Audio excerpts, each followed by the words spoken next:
Welcome to Most Popular. I'm Trier-Bieniek. Today's topic is two massive areas that folks in a lot of academic disciplines have dedicated years of study to, and I'm going to try and explain it all in 30 minutes. I'm talking about the American prison system and the representation of lesbian, gay, bisexual, transgender people in media. And I know they're huge topics. And I also know that today will not be the only day that I address both of these areas. In fact, I really hope that this begins a multi-episode block that focuses on inequality and prison systems. But alas, here we are. Today's inspiration came from two areas. One, from watching several seasons of Orange is the New Black on Netflix and co-editing a book on the show in 2016, and two, from my guest herself. We're going to draw from her research as a feminist criminologist and tie it in with the way LGBT folks are represented on Orange is the New Black. The show over the years has received acclaim as well as critique from all corners of the media world. We talk about this and how shows like Orange is the New Black attempt to represent what it means to be queer and in prison. We also talk about the ways the show has elevated stories about women of color, which is something I am always interested in. As I've mentioned before, stories about women's lives in our media are often either incredibly watered down or focus mainly on the experiences of white young women, generally as they fall in love. And if you're not familiar, there is a really popular method of gauging women's representation in media. It's called the Bechdel test. You apply 3 standards to a show or a movie, etc., and see if it passes the test. So 1, it has to have at least 2 women in it. 2, they have to talk to each other. And 3, they have to talk to each other about something besides a man. And I think you will be shocked at the amount of media you consume that does not pass the test. And as an avid Sex and the City fan, I certainly was taken aback when I realized how little their conversations focused on something other than a dude. My guest is my friend, Dr. Carrie Buist. Carrie is an assistant professor of criminal justice at Grand Valley State University, where I also received a bachelor's in 2002, but we didn't meet there. We met in graduate school many years later, but go Lakers. Carrie's current research focuses on LGBTQ plus issues, and she's published the award-winning book Queer Criminology in late 2015, which she co-authored with Dr. Emily Lenning. She has published in Critical Criminology, an international journal, the Journal of Culture, Health, and Sexuality, and the Journal of Crime and Justice. And Carrie has several published book chapters on topics ranging from media and culture's influence on white-collar crime to the social construction of gender, as well as LGBTQ plus experiences within the criminal legal justice system, such as transgender issues in prison and transgender victims and offenders. In addition to being awarded the 2016 Book Award from the Division on Critical Criminology, she also received the 2015 New Scholar Award from the American Society of Criminology's Division on Women in Crime. So I have links to Carrie's work on the website, mostpopularpod.com, and I'm very pleased to bring you our conversation. Here is my talk with Dr. Carrie Buist. Hi, Carrie. Welcome to Most Popular. Hi, Adrienne. Thanks for having me today. So let's start with just some basic terms, because I know we're going to be talking about these words a lot as we discuss things, and I want people to be clear on what they mean. So could you talk about what queer means and how it fits with criminology and how it's applied? Sure. Queer in the past, most people would recognize that or did recognize it as an insult, a very negative thing. Mm-hmm. Smear the queer, things like that we've heard of in the past. But around the 80s and 90s, which is around the same time that queer theory was really developing here in the U.S. especially, the word queer was reclaimed as this kind of symbol of empowerment. When we apply it within criminology, it can take on several different meanings. We use it as, for instance, an all-encompassing word to include anyone who might identify within the LGBTQ plus population. We do that for inclusion purposes. Now, that's not always going to fit everyone, right? Every Right. individual is different, but that's the goal when we apply it.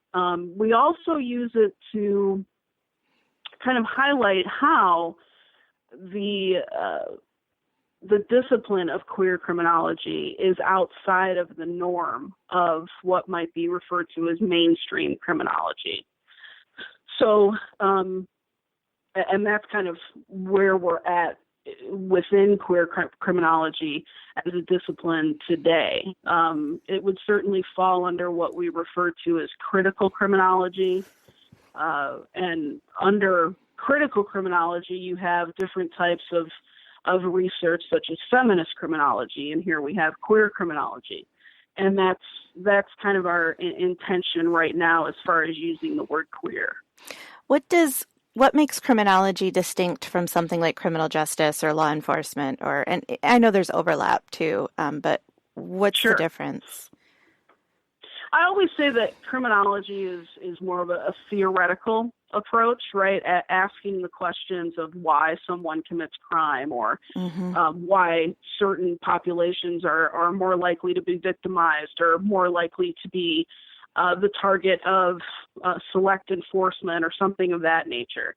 So it's more of a theoretical take. And when we look at criminal justice, or what I often refer to as the criminal legal system, Mm-hmm. we're looking at the practical application, right? So it's the police officers, it's the court system, it's corrections, the prison system, things like that. Because it's problematic. The term criminal justice can be problematic in its own self, right? The Absolutely. justice part of it. Am I right? Oh, yes. Yeah, absolutely. Especially when we look at it from, an intersectional lens, right? What justice to a middle class white male is going to be vastly different to a young black male living in poverty, let's say, right? So Yeah. the ideas of justice are very different, and how the quote unquote justice system treats individuals is very different as well, even though, we kind of have always been told, justice is blind, the idea of Lady Justice with the blindfold on. We know that, practically speaking, that is certainly not the case. So you and I, maybe we should admit this on a podcast, but you and I are Real Housewives viewers. Yes, And yes. and New York City all the way. And the other day I read about one of the women who I think was on the OC Housewives, Alexis. I think she was OC. And her daughter, who is like 26 now, was recently arrested. And she was arrested for, I think, drugs and a few other things. Oh, that's Lynn Curtin's daughter. Yes, Lynn's Yes. daughter. But Yeah. her arrest record was extensive. It was like Mhm. every year for like the past, I don't know, 5 or 6 years, she's had something come up. She's got an issue with drug addiction, but Mhm. she's been arrested multiple times for these things, and I didn't see time served. I didn't see like anything that indicated that she had done anything other than be arrested, posted bail. She had like a misdemeanor, I think, or two. Mhm. And that's what Mhm. I think of when you say criminal justice. That's probably the most recent example and most pop culture example I can conjure up in my brain, that you have this child of these people who have some wealth and prestige and power and privilege, and Sure. she's I not a mean, I'm child, just she's looking at 26, but yeah. the wider lens as far as celebrity goes, Yeah. right? I mean, we've seen so many different celebrities in and out of the court system with, a slap on the wrist, a fine, community service, and certainly that's not the reality for most people in Yeah. the world. Yeah. Celebrity, I think, is its own monster when we're Oh, talking yeah. about criminal justice. Um, so let's talk a little bit about your background and how you got into studying this, and then maybe talk a little bit about your book, how you got to that point. So what got you Sure. going?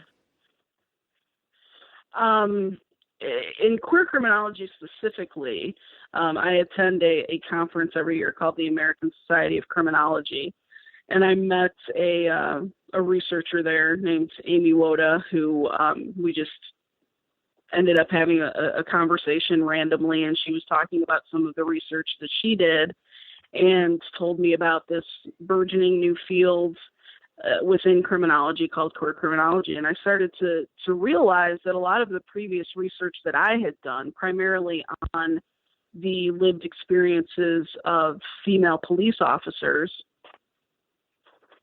would certainly relate to or be considered part of this idea of queer criminology. And about a year or so later, another colleague from who attends the conference approached me and my friend Emily Lenning and co-author Emily Lenning and asked us if we would be interested in exploring a book on the topic. So we said yes, and the rest is kind of history. Most of the research that I've been doing since then focuses primarily on queer criminology. So you did some things on policing, right? That was one of your areas. Yeah. Can you talk a little bit about what that was? Yes, I did some research on the lived experiences of female police officers, and I did interviews with them and did some ride-alongs as well. But the interviews is really where kind of the meat of the information came from. And unbeknownst to me at the time going into these interviews, many of the women identified as lesbian. So a lot of their experiences on the job related to their sexual identity. And I just found it fascinating how their experiences differed from women who identified as straight on the job. And some of my findings were a bit different than previous research. A lot of the previous research would indicate that women who identify as lesbian, who are police officers, usually find acceptance, don't have a lot of problems. But the women who I interviewed, most of them had experienced some type of negativity related specifically to their sexuality. And from there, I ended up interviewing criminal legal professionals, so men and women, both police officers, corrections officers. I even had some attorneys and judges in that mix as well, interviewing them about their experiences being LGBTQ on the job. And again, a lot of negative experiences, especially from some of the transgender officers who I interviewed. What kinds of experiences did they tell you about? One that really stands out to me is a participant who was in California at the time, who was transitioning from male to female, talked about how when she identified as male, she was part of that quote-unquote brotherhood of policing. Most of her best friends were officers, had each other's backs, so on and so forth.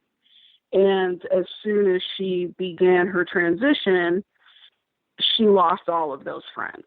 And she was really shunned within the department. Yeah. She mentioned going home one night, and she had to go into a parking garage to get her car to go home. And one of the police officers, male police officers, who used to be one of her close friends, assaulted her. Wow. And they got into kind of a pushing match and because of the transgender identity. So a lot of horror stories like that. In fact, what's interesting is that a lot of the officers, both police officers and corrections officers who transitioned, and I believe all of them were transitioning from male to female, they told me that they had better experiences with the public and with the incarcerated men that they were supervising in the prison than they did with their own coworkers. Wow. Yeah. I think this is a good transition to talk about Orange is the New Black because, we have the character of Sophia who transitioned, who was a firefighter. Hmm. She was a firefighter, right? Yeah, she was a Right. firefighter. Yes, yes. And I think that some of the same themes that they try, I mean, it's a show. We should probably say before Hmm. we start talking about it, we realize that it's a show. It can't incorporate everything that we would like it to as much as like you and I would like to write it or Right. provide advice. But I think that was what they were trying to present with her character was this rejection because she transitioned and this kind of how dare you um, how dare you betray what you said is the brotherhood to become a woman, Right. which is so steeped in so much. I mean, we could unpack it, but just the gender role aspect of it, that suddenly you're not as great because now you're a woman or a transgender woman Hmm. at that.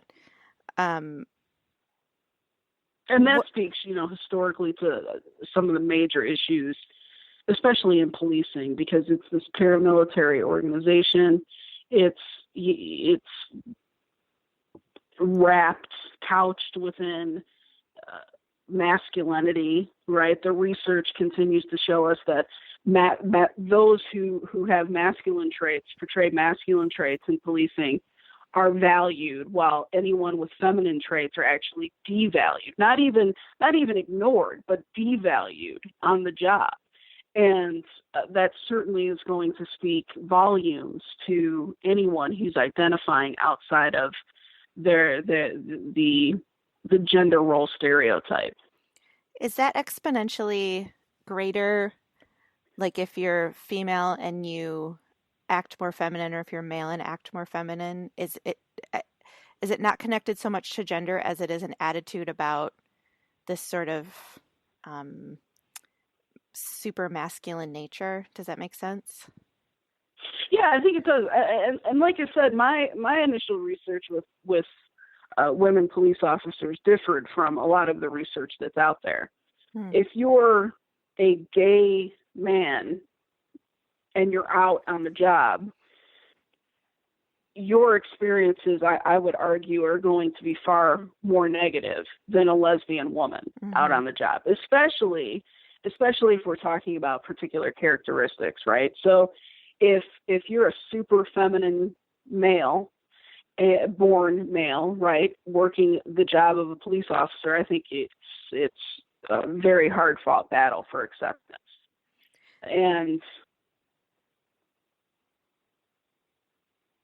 I'm sorry, what was that other part of the question? No, no, you answered it. You answered it. Okay, okay. Um, I think it's also then important to think about Orange is the New Black from your, because you're a criminologist. How does that show? What impact do you think that show has on prison life, on gender representation? If you were to look at it through your lens, how do you see it? There's so much going on in Orange is the New Black, especially I'd say the first 4 seasons, Mm-hmm. right? So it's ending now after 7. I think that 5 really jumped the shark. I think season 5 Me was the too. jump the shark season for Orange is the New Black. But um, years ago, the institution I was working for down in North Carolina brought Piper Kerman, the author of the book, who, of course, Piper Chapman Right. on Orange is the New Black is based on. And she did a talk, and I had the opportunity to meet her. And she was mentioning how that first season of Orange is the New Black was very much so mirrored her experiences. The Mm-hmm. one thing I remember her saying is that in maybe the first episode where there's 4 women in a cell, kind of a bunk area, she was like, that was exactly how it was. That's what it looked like. It was exactly like that. And speaking to the character of Sophia Verset, we see kind of in that first season And this is one of the things that the show, especially that character, received a lot of criticism for, that idea that Sophia Brissett was a one-dimensional character, that everything was about sexual identity or gender identity. And in that first season, what do we see of Sophia Brissett? We see mostly her working in the salon, right? Yeah. We don't really know too much about her backstory. I don't think it was until season 2, maybe, that we got some backstory on Sophia. Maybe it was at the end of season 1. Yeah, in season 1 we found out that she had stolen credit cards, and they showed right, that flashback scene. Yeah. Which I remember when watching that, I was like, oh, well, that makes sense. Especially if you look at it from kind of a dual perspective through a feminist criminology lens that, developed in order to focus on gender. Because before feminist criminology began in the 70s, nobody cared what women were doing. Everything was all the research was focused on men and boys. So when we look at the offending of women, typically it's nonviolent, right? So fraud, things of that nature totally make sense. Yep.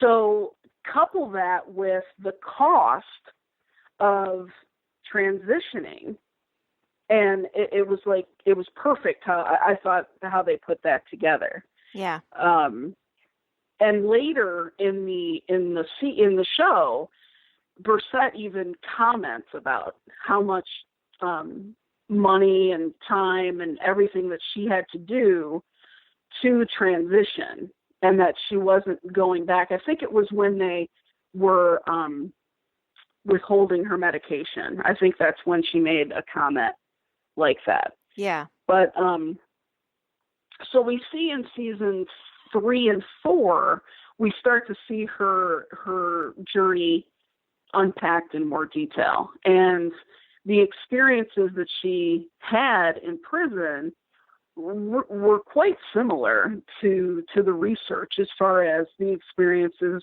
of transgender men and women who are incarcerated. So I was happy to see that.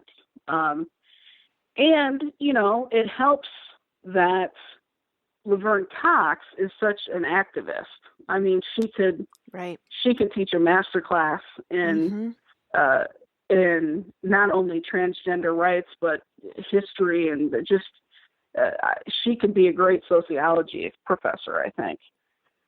That conversation between her and Bell Hooks.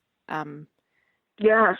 I forget where it was. It may have even been the famous conversation where Bell Hooks said Beyonce was not great for women, and Laverne Cox reacted to it. That was a sad day for me. It was a really sad day for me too. That I'm always curious whenever I watch these shows, and I think I mentioned this when we were texting about Captain Marvel, but I'm always curious how much people who write these shows have done their homework on the different aspects, because I am convinced the people who wrote Captain Marvel at least cracked a second wave feminism book and learned some basic theory and applied it to that movie, because you can just see it throughout the whole thing. And maybe it's because I look for that in everything that I watch anyway. Like I'm always kind of it's like a switch you can't turn off in your brain once you realize what inequality looks like and how it's translated into our media. You really can't not see it. But with Orange is the New Black, I'm very curious how much study went into forming these characters, and how much these people read on things like LGBT experiences in the prison system. I'm guessing there was some, just based off of watching the show. I don't think they went in blind, Yeah, I'd have to agree. I mean, and speaking to being so mindful of things that we watch and being able to pick out theory and things like that, I always say, I'm a sociologist. I really haven't enjoyed anything in years, because it's like, well, that's radical feminism right there. I can't believe that, So Um, I would have to say, again, especially when we're talking about seasons 3 and 4 of Orange is the New Black, they had, excuse me, they had to do their research, not only about transgender inmate issues, but the switch to the prison, Litchfield, becoming privately owned. Mm-hmm. And that was, they really spoke to real life issues with for-profit prisons, which led to, of course, the riot in season 5, where again I think it jumped the shark, but it's still speaking to those real life issues. Again, I would say, especially in season 3, the character of Sophia Brissett becomes much more complex than the previous 2 seasons. And the one thing that always stood out to me watching this was how they removed her from general population and put her in in segregation, Yeah. under the guise of her own protection, which Yeah. is absolutely against Mm-hmm. our standards. Mm-hmm. That was the season when they brought in Whisper Panties, and I think that season got a little more critique than normal because Piper started a relationship with the woman, I'm forgetting her name, but she's very heavily tattooed. I think she's Australian. Yes. And Rose, yes, something Rose, I think. Not Amber Rose, that's the wrong one. But yeah, No, that's someone else. I'll think about it, put it on the website after. We'll all be fine. Um, she, that's when people started to zero in and say, are you doing sex scenes with 2 women on this show to move the story forward, to, tell these people's Mm-hmm. stories, or are you now doing it because it's what you think people are tuning in to see is a whole bunch of naked women running around? And I thought that was interesting because there was a definite switch when those 2 characters started having some sort of relationship. Right, absolutely. And I think that I would have to agree that it was really, in my opinion, in part to get the viewership, Mm-hmm. especially with that particular actress whose name neither one of us can remember right now. Because she has that, she was a supermodel, quote unquote supermodel, before coming to the show. Yep. And had a lot of attention in that way. Certainly a kind of unconventional standards as far as supermodels go, right? Right. But definitely quite different from a lot of the women on the show, mostly the supporting cast, who really do, I think, represent what, and I hate to say this, but real women look like, right? It's not to say that, I think you get my drift, but there's no one way to say real woman. But up until this point, right, the presentation has been thin, white, straight women. Yes, yeah. Absolutely. So we see those experiences from that intersectional lens, right? The cast is perhaps the most diverse cast for any show. Yeah. Whether it be network or streaming. I mean, I say that without having done any initial research on that, but just from the top of my head, I can't think of a more diverse cast. Yeah, as 2 people who consume a lot of television, we're fairly qualified to answer what a diverse cast looks. It was Ruby Rose, and the character was Stella. Ruby Rose. There we go. Ruby Rose. Yes. Okay. Yeah. So absolutely. But the one thing that I think we should draw attention to, especially from a criminologist point of view, or even anyone who's interested in the prison system in any way, what they really did right, what they did very well, was the idea of what we refer to in the research as a pseudo family. Mm. And the pseudo family, we see this almost exclusively in women's prisons. And oftentimes you'll have a group of women who take on family roles, right? You might have a mother figure, a father figure, siblings, so on and so forth. And when we look at Red's character and Mm-hmm. Nikki and her quote unquote family, Mm-hmm. that really is a great representation of how we would define a pseudo family. If I was teaching this, right, I would show Orange is the New Black or have them read about it and say, is a pseudo family represented? And that would be the answer I was looking for. So there really are some things that are very accurate and true to life in the show. As you're saying that, I was thinking about I think it's season 5 was the riot that where we think it Mhm. yeah. One of the one article I read about it said that, the stereotype is that a women's prison is nothing but hair braiding and, Right. singing and craft circles and so they wanted to play off that a little bit, which is why we got the scenes of like them starting a mini Starbucks in the prison and Mhm. having their nice time together during this riot. And then they wanted to flip that on its head, which is why it ended as badly as it ended in the last like 4 episodes. Um, and when you say pseudo family, I was thinking, that's what they were trying to show was that there is this family atmosphere, but how quickly things can change. I was also thinking of the relationship between Boo and Big Boo and Mhm. Pensatucky. Yeah. Yeah, Mhm. do you know who I'm talking about? Um, Yep. the Yep. Yep. the two of them made a nice little sisterhood for quite some time, and that Yes. unlikely relationship was fun to watch. And I think because of what you're saying, that you kind of got two people that were unlikely to hang out with each other, but once they did, it worked, and you had this kind of nice sisterly relationship between them, with her teaching her how to brush her teeth, and you know. Right. Right. Yeah, absolutely. Absolutely. And that you do make a good point with regards to season 5. It was just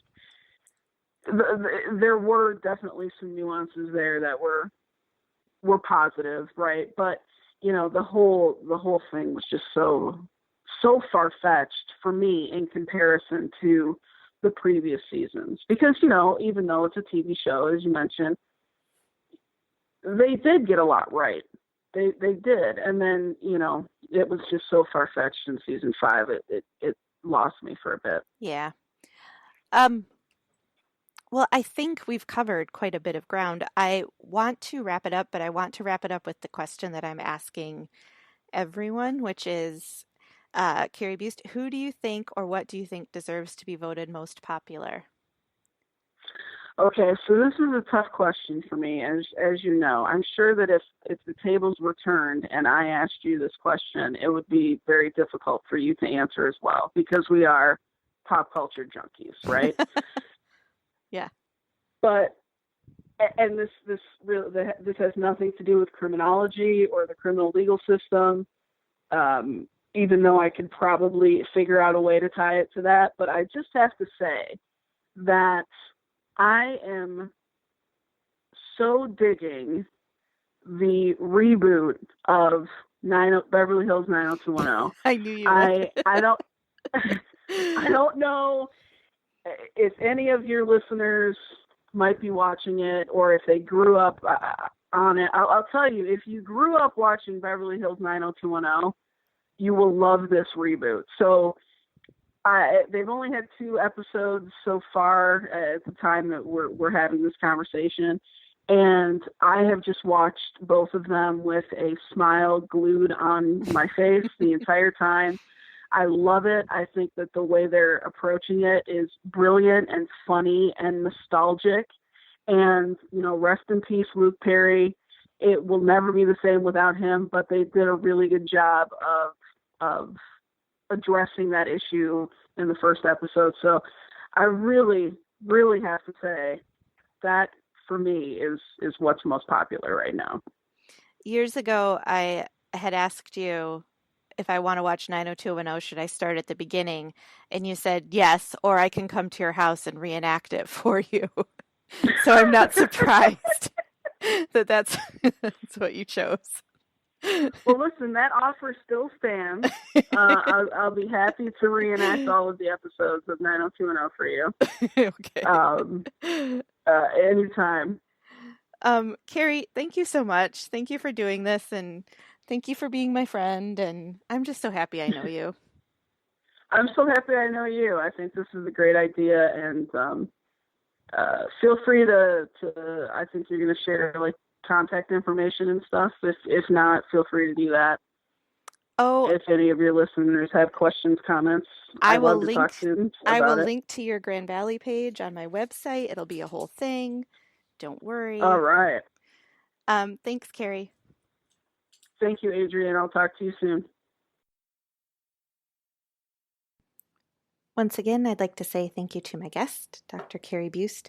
If you want to find out more or check out the episode notes, you can visit the website at mostpopularpod.com. I'm also on Instagram at mostpopularthepod, Twitter at mostpopularpod, and Facebook at mostpopular. And if you liked this episode, please subscribe, rate, and review on iTunes. And I'll see you next time.